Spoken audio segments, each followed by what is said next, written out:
Olá pessoal, sejam bem-vindos a mais um Visão de Jogo e hoje vai ser um Visão de Jogo ligeiramente diferente porque vamos falar de um jogador, das características dele, mas depois vamos abordar um tema que eu acho muito interessante que é o quão importante é esta abertura de escolas que o Porto está a ter no estrangeiro. Já fez em Cabo Verde, já abriu em Cabo Verde, mas eu acho que o Porto deve começar por pensar em optar por uma daqueles grandes países africanos já com grande cultura no futebol, como por exemplo o Ghana, ou os Camarões, ou a própria Nigéria,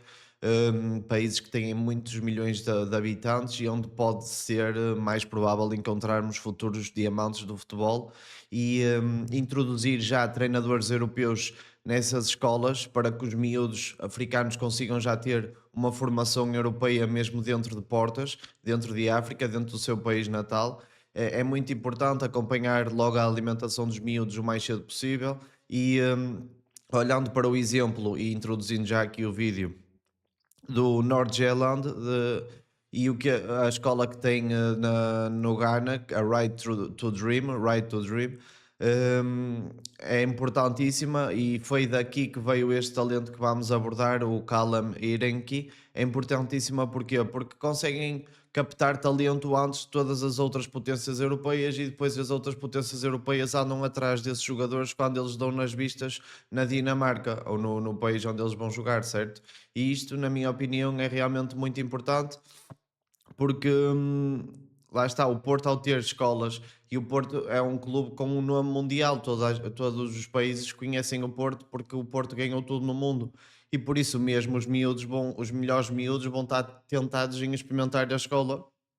e por isso mesmo o Porto pode captar talento e olhando o futebol moderno cada vez exige mais do lado físico dos jogadores, porque os jogadores cada vez têm que abranger mais áreas e ter funções diferentes. O perfil atlético do jogador africano normalmente é muito forte no futebol e conseguindo introduzir variações táticas e técnicas e melhorar os seus atributos o mais cedo possível na formação, acho que vai tornar ainda esses jogadores melhores, porque quando chegarem aos 20 anos já têm alguns anos de formação europeia, mesmo que seja dentro do próprio país, ok? Então, olhando para o jogador que estamos a falar, é o Caleb Irenki. É um médio centro que consegue fazer muitas posições, tem apenas 20 anos, é pé direito, 1,82 m, forte, muito forte fisicamente, ganha muitos duelos no ar, no chão,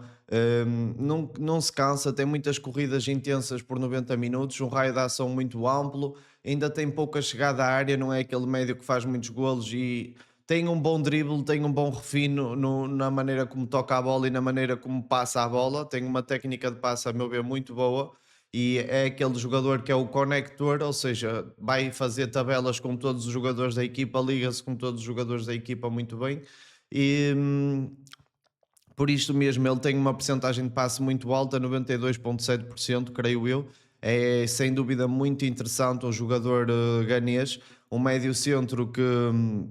é capaz de fazer quase tudo dentro do campo. Acho que se ele alguma vez conseguir ter golo, estamos a falar de um médio que pode ser médio do Real Madrid, do Bayern de Munique ou de qualquer clube de topo, porque confere todas as competências para isso mesmo. Em termos, por exemplo, mentais, é um jogador também muito inteligente, porque um jogador que consegue jogar a médio centro box-to-box, consegue jogar a central, e ele ultimamente no North tem sido utilizado a central. Hum, Tem sido utilizado a lateral na seleção nos últimos jogos, ou seja, é um jogador que é capaz de desempenhar muitas funções dentro do campo, de perceber diferentes funções, porque a função de lateral, seja lateral interior ou não, ou é sempre diferente do que o posicionamento do médio ou as áreas que abranges como médio, e central ainda pior, tens que jogar muito mais simples, não podes complicar. E ele consegue interpretar muito bem as diferentes funções e as diferentes posições dentro do campo. Isso não está ao nível de qualquer jogador e por isso mesmo este jogador já tem o interesse do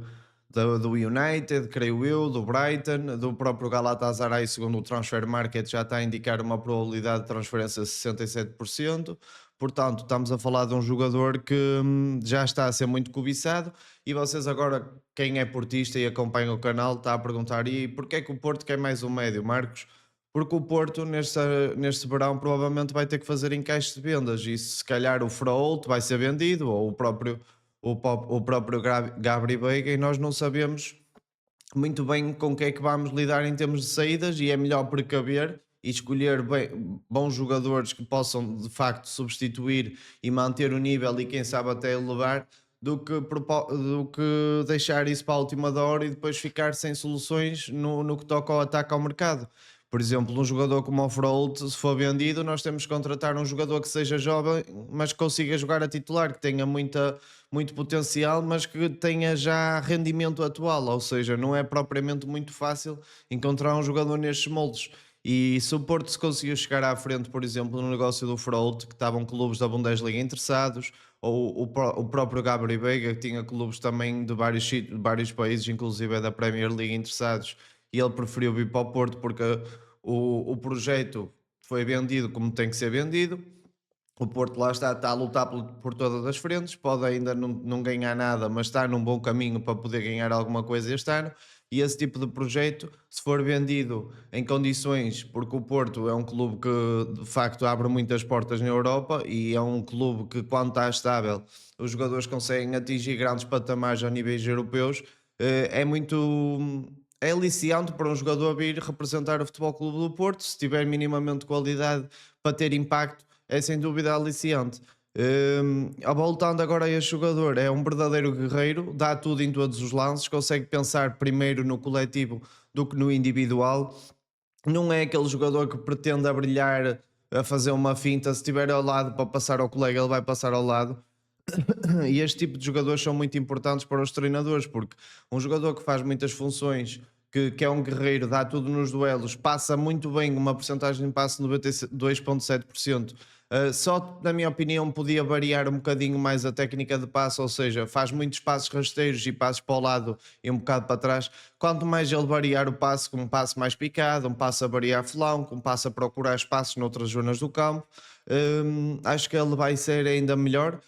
Mas é muito difícil para um médio de 20 anos que, pronto, esteve nessa escola do Nord-Jylland no Ghana e depois veio para a Europa há 2 anos, só está apenas há 2 anos na Europa e já consegue ter este rendimento. É um jogador que não se pode olhar para o lado, lá está. E acho que o Porto até podia pensar em contratar este jogador, porque o Porto, se vender o Fraúdo, por exemplo, este pode ser um substituto ideal, faz tudo bem, consegue também ser muito intenso não tem a mesma altura, não tem 1,87 m ou 1,86 m ou 88, nem sei como é que ele está agora, mas é um jogador que, mesmo sendo baixo, consegue participar nas bolas paradas, nos cantos defensivos, cantos ofensivos, marca gol de cabeça, tira as bolas de cabeça e basicamente é isso. É um jogador que é muito competente, muito competitivo e muito equilibrado para a idade que tem. Tem pouquíssimos aspectos a melhorar. Fisicamente, eu não lhe aponto nenhum aspecto a melhorar. Que eu saiba, acho que não teve nenhuma lesão grave ou aparentemente grave. É um jogador que respira saúde, é um jogador que está pronto a jogar, é um jogador que precisa de jogar muito tempo. E se calhar a vinda para o Futebol Clube do Porto pode ser muito boa para ele, porque não estou a dizer sequer que o Porto está interessado, mas se o Porto conseguisse contratar um jogador deste calibre, seria fácil até substituir um destes grandes jogadores do meu campo atual do Futebol Clube do Porto, isso sem qualquer dúvida, pessoal. E pronto, e voltando à importância das escolas e destes projetos abertos além fronteiras, principalmente em países africanos, porque são países geneticamente muito fortes fisicamente e não é fácil contrariar isso, ou seja, nós europeus, portugueses, podemos jogar muito bem a bola,